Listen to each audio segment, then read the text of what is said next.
अस्सलाम वालेकुम वरहमतुल्लाहि वबरकातुहु। औज़ु बिल्लाहि मिनश शैतानिर रजीम। बिस्मिल्लाहिर रहमानिर रहीम। सूरा अल बकरा आया నెంబర్ 241 to 250. ఆయ నెంబర్ 241. విడాకులు పొందిన మహిళలకు సముచిత మేలు చేయటం భావ్యం. ఇది దైవ భీతిపరులపై విధిగా చేయబడింది. ఇది సర్వసాధారణమైన ఆజ్ఞ. ఇందులో విడాకులు పొందిన మహిళలందరూ వచ్చేస్తారు. వేర్పాటు సందర్భంగా మహిళలతో సహృదయతతో మెలగాలని, వీలైనంత ఎక్కువగా వారికి లబ్ధి చేకూర్చి సగౌరవంగా పంపించాలని ఇందులో తాకీదు చేయబడింది. ఇందులో అసంఖ్యాకమైన సామాజిక పరమార్థాలు దాగి ఉన్నాయి. ఆయ నెంబర్ 242. మీరు అర్థం చేసుకుని బుద్ధిగా మసలుకునేందుకు గాను అల్లా ఈ విధంగా తన ఆయతులను అంటే ఆజ్ఞలను మీకు విశదపరుస్తున్నాడు. ఆయ నెంబర్ 243. వేల సంఖ్యలో ఉండి కూడా మరణ భీతితో ఇల్లు వాకిలి వదిలిపోవటానికి సిద్ధమైన వారిని నీవు చూడలేదా? అల్లా వారితో చావండి అని అన్నాడు, మరి వారిని తిరిగి బ్రతికించాడు. నిస్సందేహంగా అల్లా జనుల పట్ల దయగలవాడు, కానీ వారిలో అత్యధికులు కృతజ్ఞత చూపరు. ఈ సంఘటన గతించిన ఒకానొక సమాజానిది. దీనికి సంబంధించిన వివరాలు ఏ ప్రామాణిక హదీసులో కూడా పొందుపరచబడి లేవు. కొన్ని కథనాల ప్రకారం ఇది ఇస్రాయిల్ సంతతి కాలంలో జరిగిన ఉదంతమని, హిజ్కీల్ అనే ప్రవక్త చేసిన ప్రార్థనను విని అల్లా ఆ జాతి ప్రజలను తిరిగి బ్రతికించాడని అనబడుతుంది. యుద్ధంలో చనిపోతామన్న భయంతోనో లేక ప్లేగు వ్యాధి వాతన పడి చచ్చిపోతామన్న భీతితోనో వారు తమ ఇండ్ల నుంచి బయలుదేరారు. ఆ సమయంలో అల్లా వారందరినీ మృత్యువాతన పడేసి చావు బ్రతుకులు వారి చేతిలో లేవని, దైవ చిత్తమైతేనే వారు బ్రతికి బట్ట కట్టగలరని గుర్తు చేయదలిచాడు. వారు ఏ దేశమేగినా ఏ గడప వద్ద బ్రతుకు గడపగోరినా కడకు వారు అల్లా ఆశ్రయంలోకి రావాల్సిందేనని కూడా బోధించదలిచాడు. అలాగే అల్లా చనిపోయిన వారిని తిరిగి బ్రతికించే శక్తి కలిగి ఉన్నాడు. దానికి సజీవ సాక్ష్యం ఈ ఉదంతమే.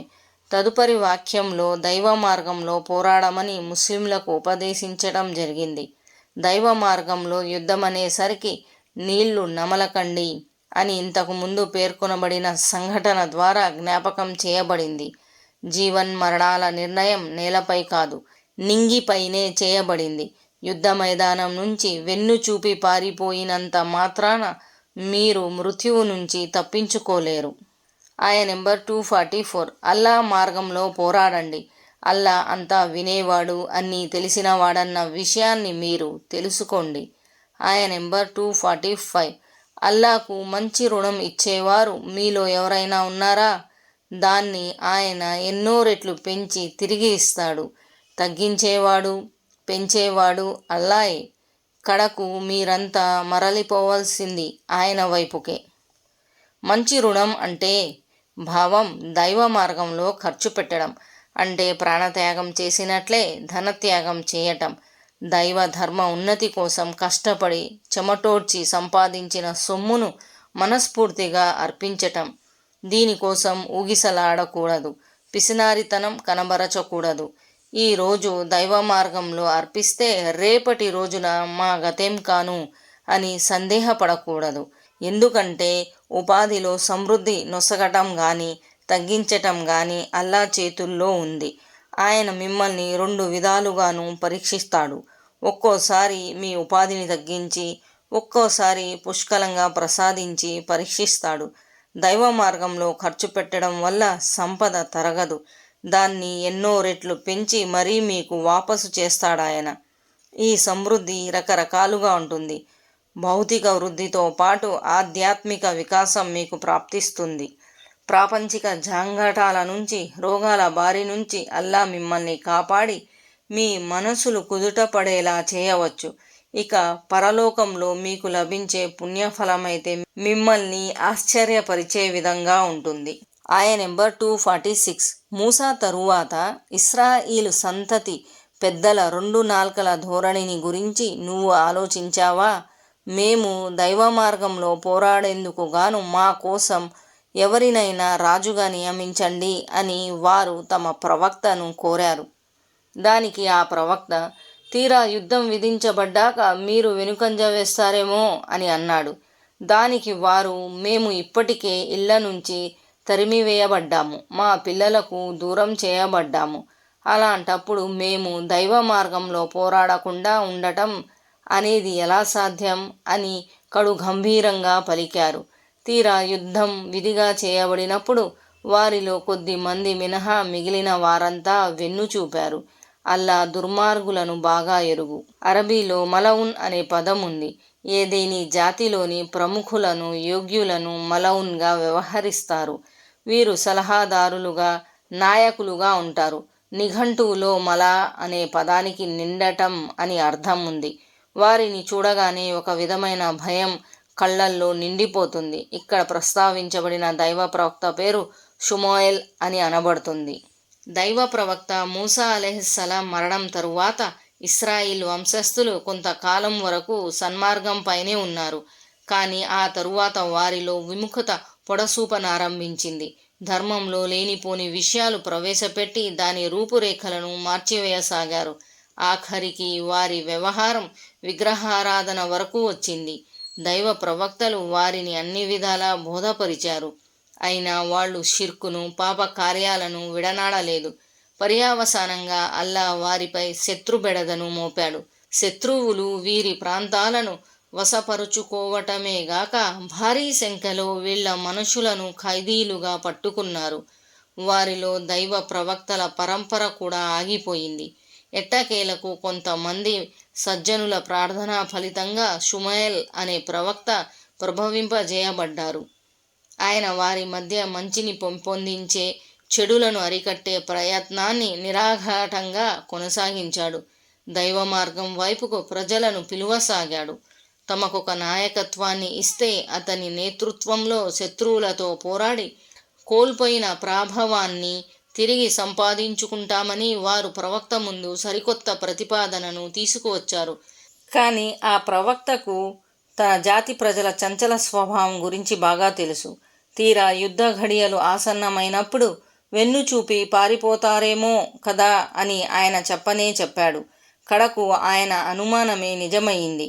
తమ కోసం ఒక రాజును నియమించమని ప్రజలు కోరటాన్ని బట్టి, దాని ప్రకారం దైవ ప్రవక్త దైవాన్ని ప్రార్థించడాన్ని బట్టి రాజరికం అనేది స్వాభావికంగా చెడ్డది, అధర్మమైనది ఏమీ కాదని తెలుస్తుంది. ఒకవేళ రాజరికం అధర్మమైనదైతే అల్లా వారి కోరికను త్రోసిపుచ్చేవాడే. కానీ అల్లా వారి కోరికను మన్నించాడు. తాలూత్ను వారికి రాజుగా నియుక్తుని చేశాడు. దీని ద్వారా బోధపడేదేమిటంటే, రాజు గనుక నిరంకుశుడు, దౌర్జన్యపరుడు కాకుండా పైగా దైవ ఆజ్ఞలను పాలిస్తూ ప్రజల మధ్య న్యాయాన్ని, ధర్మాన్ని పరిరక్షిస్తున్నవాడైతే అతని రాజరికం కేవలం ధర్మసమ్మతమే కాదు, వాంఛనీయం కూడా. ఆయా నెంబర్ 247. అల్లా తాలూత్ను మీ రాజుగా నియమించాడని వారి ప్రవక్త వారికి తెలియజేసినప్పుడు, అతని అధికారం మాపై ఎలా నడుస్తుంది? రాజ్యాధికారానికి అతని కన్నా ఎక్కువ హక్కుదారులము మేమాయే. కనీసం అతనికి సిరి సంపదల్లో కూడా విస్తృతి ఒసగబడలేదు అని సాకులు చెప్పసాగారు.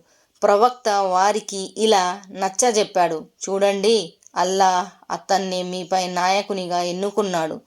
జ్ఞానపరంగా, శారీరకంగా కూడా అతనికి ఆధిక్యతను ప్రసాదించాడు. అల్లా తాను కోరిన వారికి రాజ్యాధికారం ఇస్తాడు. అల్లా విశాల సంపన్నుడు, జ్ఞాన సంపన్నుడు కూడా.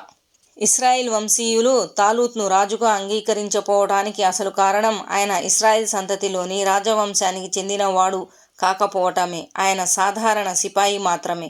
అందుకే ఆయనంటే వారికి అభ్యంతరం. ఇది నా ఎంపిక కాదు, అల్లా ఈయన్ని ఎన్నుకున్నాడు అని ప్రవక్త వారికి నచ్చజెప్పాడు. అదీగాక రాజరికం కోసం, నాయకత్వం కోసం సిరి సంపదల కన్నా, కులగోత్రాల కన్నా బుద్ధి, కుశలత, ప్రజ్ఞా పాఠవాలు, ధైర్య సాహసాలు, వజ్ర సంకల్పం చాలా అవసరం. ఈ సుగుణాలు మీకన్నా తాలూత్లోనే మెండుగా ఉన్నాయని, అందుకే అల్లా మీపై ఆయనకు ప్రాధాన్యతను ఇచ్చాడని దైవ ప్రవక్త వారందరికీ ఉపదేశించాడు. అదలా ఉంచితే అల్లా విశాల సంపన్నుడు, అన్నీ తెలిసినవాడు. ఆయన తాను కోరిన వారికి లెక్కలేనంతగా అనుగ్రహిస్తాడు. గౌరవం ఆయన చేతుల్లో ఉంది. ఆ గౌరవాన్ని ఆయన ఎవరికంటే వారికి ఇవ్వడు. యోగ్యులైన వారికే ఇస్తాడు. అర్హత ఎవరిలో ఉందో ఎవరిలో లేదో ఆయనకు తెలుసు. ఈ విధంగా దైవ ప్రవక్త తన జాతి వారికి విశదీకరించి ఇదంతా దైవ నిర్ణయానుసారం జరిగిందని చెప్పారు.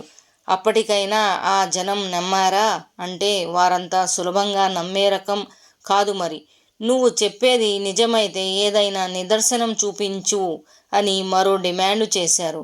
రాబోయే ఆయతులో ఆ నిదర్శనం గురించి వివరించబడింది. ఆయ నెంబర్ 248. వారి ప్రవక్త వారికి మళ్ళీ ఈ విధంగా నచ్చజెప్పాడు. అతని రాజరికానికి సంబంధించిన బహిరంగ నిదర్శనం ఏమిటంటే, అతని ఏలుబడిలో మీ వద్దకు ఆ శుభసూచకాల పెట్టె తిరిగి వస్తుంది. అందులో మీ ప్రభు తరపున మీకు గుండె నిబ్బరం ఉంది. మూసా, హారూన్ కుటుంబీకులు వదిలి వెళ్ళిన అవశేషాలు కూడా అందులో ఉన్నాయి. దాన్ని దూతలు మోసుకు వస్తారు. మీరే గనక విశ్వసించిన వారైతే ఇందులో మీ కొరకు స్పష్టమైన సూచన ఉంది. మూలంలో పెట్టెను తాబూత్ అని అనబడింది. ఈ తాబూత్ తౌబ్ నుండి వచ్చింది, అంటే మరలటం అని దీని అర్థం. ఇస్రాయేల్ సంతతి వారు శుభశ్రేయాలను ఆశించి ఆ పెట్టె వైపుకు మరలేవారు. ఆ పెట్టెలో దైవ ప్రవక్తలైన మూసా, హారూన్ అలైహిస్సలాంల వస్తు సామాగ్రి ఉండేది. ఆఖరికి ఆ పెట్టెను కూడా వారి శత్రువులు దోచుకొని వెళ్ళారు. అల్లా ఆ పెట్టెను ఒక సూచనగా దైవదూతల ద్వారా తాలూత్ గడప వద్దకు చేర్చాడు. దాన్ని చూడగానే ఇస్రాయేల్ వంశీయులు ఆనందంతో పరవశించిపోయారు. అల్లా తాలూత్ను చక్రవర్తిగా ఇష్టపడ్డాడనడానికి దీన్ని ఒక తార్కాణంగా భావించారు. అంతేకాదు, ఆ పెట్టెను అల్లా ఇస్రాయిల్ వంశీయుల వైభవానికి, స్థిరత్వానికి ప్రతీకగా ఖరారు చేశాడు. ఏ జాతికైనా ఒక నిలకడ, ప్రశాంతత, తృప్తి, గుండె నిబ్బరం అనేది లభిస్తే అది దేవుని తరపున ఆ జాతికి ఒసగబడిన చాలా పెద్ద కానుక అని భావించాలి. గుండె నిబ్బరం అనేది మామూలు వస్తువు కాదు. దేవుడు ప్రత్యేకంగా అనుగ్రహించదలచిన దాసులకు మాత్రమే అది ఒనగూడుతుంది. భీకర యుద్ధాలలో రక్తపు టేరులు ప్రవహిస్తున్నప్పుడు, శవాల గుట్టలు పేరుకుపోతున్నప్పుడు గుండె నిబ్బరం లేని వారు పరిస్థితిని చూసి బెంబేలెత్తిపోతారు. అయితే దైవానుగ్రహంతో గుండె నిబ్బరం పొందిన విశ్వాసులు మాత్రం కథన రంగంలో ఏమాత్రం తొణక్కుండా పర్వతంలా నిలబడతారు. ప్రత్యర్థి వర్గం వీరి స్థైర్యాన్ని చూసి కలవరపడుతుంది. దీన్ని బట్టి అర్థమయ్యేది ఏమిటి అంటే, ప్రవక్తలు వదిలి వెళ్ళిన చిహ్నాలు, అవశేషాలు దైవాజ్ఞతో ప్రయోజనం చేకూర్చుతాయి. కానీ అవి ప్రవక్త అవశేషాలే అన్న దానికి గట్టి ఆధారాలు ఉండాలి. లేని సంబంధాన్ని ఆపాదించినంత మాత్రాన శుభాలు సంక్రమించవు. ఈ మధ్య చాలా చోట్ల పవిత్ర కేశాలు, అవశేషాలు అనే పేర్లతో ప్రదర్శనలు నిర్వహిస్తున్నారు. వాటి వెనుక ఏ చారిత్రక ఆధారమూ ఉండదు. అలాగే మరికొంతమంది మహాప్రవక్త సల్లల్లాహు అలైహి వసల్లం పేరుతో ఆయన పవిత్ర పాదుకల ఆకారాన్ని తయారు చేసి ఇంటి ముంగిట వ్రేలాడదీస్తే తమ అక్కరలు తీరుతాయని, కష్టాలు తొలగిపోతాయని నమ్ముతారు. అలాగే సమాధుల వద్ద సజ్జనుల పేర మొక్కుకోవటం, మొక్కుబడి చెల్లించిన వస్తువులను తినటం అత్యంత పవిత్రంగా, శుభదాయకంగా భావించడం కూడా జరుగుతుంది. నిజానికి ఇది దైవేతరుల పేరిట మొక్కుబడి. ఇది కూడా షిర్క్ పరిధిలోకి వస్తుంది. కనుక ఇటువంటి వస్తువులు తినడం హరాం. సమాధులను కడిగి ఆ నీళ్లను తాగడం, శరీరానికి పూసుకోవడం శుభప్రదం అని భావించేవారున్నారు. వాస్తవానికి ఈ సమాధుల స్నానం కూడా కాబాగృహ స్నానానికి అనుకరణే. దీనికి ఎలాంటి ఆధారం లేదు. షిర్క్తో రంగరించబడిన ఆ కాలుష్య జలం పవిత్రం ఎలా అయిపోతుంది?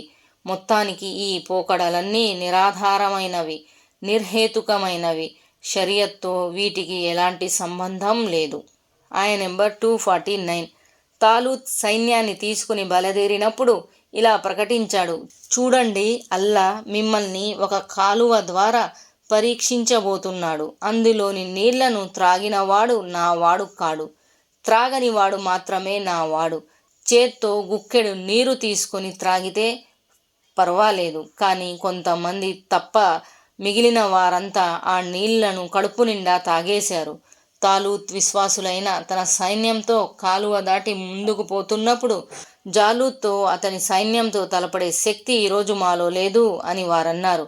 కానీ అల్లాను కలుసుకోవలసి ఉందనే విషయంపై దృఢ విశ్వాసం గల కొంతమంది ఇలా అన్నారు: ఒక చిన్న వర్గం ఒక పెద్ద వర్గాన్ని దైవాజ్ఞతో జయించటం ఎన్నోసార్లు జరిగింది. అల్లా సహనం చూపే వారికి అండగా నిలుస్తాడు. ఈ కాలువ జోర్డాన్కు, పాలస్తీనాకు మధ్యలో ఉంది. నేతకు విధేయులై ఉండటం ఎట్టి పరిస్థితుల్లోనూ అనివార్యం. అందున యుద్ధం లాంటి కీలక సమయంలో ఈ విధేయత 100% కనబరచాలి. యుద్ధంలో విజయం వరించాలంటే సైనికులు అత్యంత సాహసంతో పోరాడాలి. ఆకలి దప్పికలను, ఇతరత్రా కష్టాలను అత్యంత నిగ్రహంతో సహించాలి. ఈ 2 విషయాల్లో వారికి శిక్షణ, తర్ఫీదు ఇచ్చే ఉద్దేశంతో తాలూత్ కాలువ ఒడ్డున ఒక పరీక్ష పెట్టాడు. వారిలో నిక్కార్సైన సహచరులు ఎందరున్నారో ఆయన తెలుసుకోదలిచాడు. కానీ వారిలో అధికులు జారిపోయారు. నీరు త్రాగిన వారి సంఖ్యపై వ్యాఖ్యాతల్లో భిన్నాభిప్రాయాలు ఉన్నాయి. నీరు త్రాగకుండా ఉన్నవారు మాత్రం 313 మంది అని తెలియజేయబడింది. బద్ర్ సంగ్రామంలో మహాప్రవక్త ముహమ్మద్ సల్లల్లాహు అలైహి వసల్లం వెంట వచ్చిన సహాబీల సంఖ్యకు ఇది సమానం. వాస్తవం అల్లాకే ఎరుక. శత్రు సైన్యం భారీ సంఖ్యలో ఉండటం చూసి తొలుత ముస్లిం సేనలు భయాందోళన చెందాయి. ఆ రోజు శత్రువును ఎదుర్కొనే సత్తువ తమలో లేదని చెప్పటానికి ముఖ్య కారణం ఇదే. కానీ వారిలోని విజ్ఞులు, జ్ఞానులు, స్థితప్రజ్ఞులు మాత్రం తొణకలేదు. జయాపజయాలు కేవలం సంఖ్యాబలంపై, ఆయుధ సంపత్తిపై ఆధారపడి లేవని, వాస్తవానికి అవి దైవ ప్రణాళిక, దైవాజ్ఞకు లోబడి ఉంటాయని వారికి తెలుసు. అల్లా తమకు ఆ దరువుగా నిలవాలని అభిలషించే వారు మొక్కోవని సాహసాన్ని, స్థైర్యాన్ని చూపాలి. ఆయా నెంబర్ 250.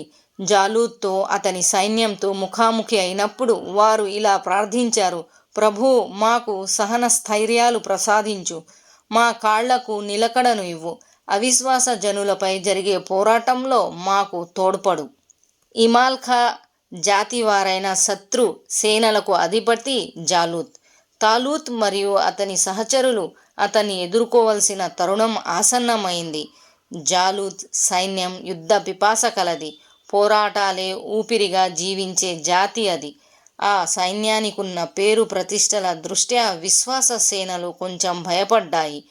కానీ తీరా యుద్ధం మొదలయ్యే ముందు అవిశ్వాస సేనలకు ప్రతిగా తమకు సహన స్థైర్యాలను ఒసగమని, విజయాన్ని చేకూర్చమని వారు దైవాన్ని దీనాతి దీనంగా అర్థించారు. తమ వద్ద ఎన్ని యుద్ధ మెలకువలు ఉన్నా, సాధనా సంపత్తులు ఉన్నా ఇలాంటి కీలక తరుణంలో విశ్వాసులు దైవ సహాయం కోసం ప్రత్యేకంగా మొరపెట్టుకోవడం అవసరం. బద్ర్ రణరంగంలో కూడా మహాప్రవక్త సల్లల్లాహు అలైహి వసల్లం ఈ విధంగానే అల్లాను వేడుకున్నారు. అల్లా ఆయన సల్లల్లాహు అలైహి వసల్లం వేడుకోలుకు ఆమోద ముద్ర వేశాడు. గుప్పెడు మంది ముస్లిం సేనలకు అవిశ్వాసుల భారీ సైన్యంపై అపురూపమైన విజయాన్ని ఒసిగాడు. అస్సలాము అలైకుం వరహమతుల్లాహి వబర్కాతుహు.